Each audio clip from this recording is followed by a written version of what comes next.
அமித்ஷா அவர்கள் தமிழ்நாட்டில் அடிக்கடி வருகை தருகிறார். அவ்வப்போது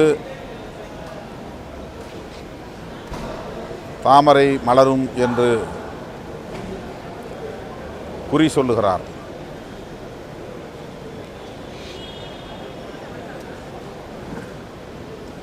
திமுக தலைமையிலான மதசார்பற்ற முற்போக்கு கூட்டணியை வீழ்த்துவதே எங்கள் முதல் வேலை என்று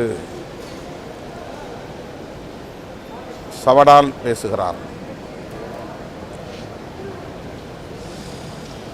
புதிதாக தோன்றுகிற கட்சிகளாக இருந்தாலும்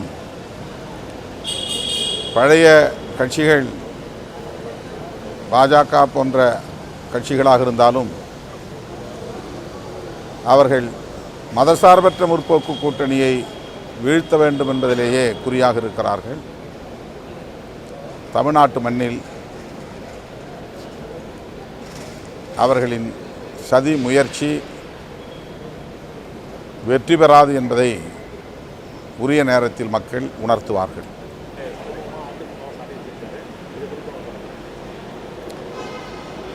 அதிமுக தான் அது குறித்து பதில் சொல்ல வேண்டும். நான் எம்ஜிஆரை பற்றி சொன்ன உடனேயே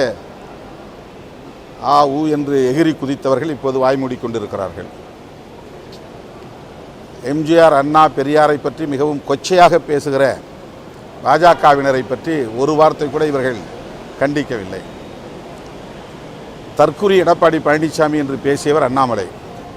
அப்போதெல்லாம் அவர்கள் வாயை மூடிக்கொண்டு எங்கேயோ மௌனித்து கிடந்தார்கள், வாய் திறந்து பேசவில்லை. சமூகத்தில் இருக்கிற விமர்சனங்கள் இப்படி இருக்கின்றன என்று யாரோ சொன்ன விமர்சனத்தை நான் மேற்கோள் காட்டி இப்படி விமர்சனங்கள் இருந்தாலும் என்று மேற்கோள் காட்டி பேசினேன். உடனே பாய்ந்து பிராண்டினார்கள். இப்போது விஜய் சொன்னதற்கு அவர்கள் என்ன பதில் சொல்வார்கள் என்று நீங்கள் கேட்டு சொல்லுங்கள். பிளே ஸ்டோர் மற்றும் ஆப் ஸ்டோரில் இருந்து பாலிமர் செயலியை QR கோடு மூலம் பதிவிறக்கம் செய்யுங்கள். செய்திகளை உடனுக்குடன் பெறுங்கள்.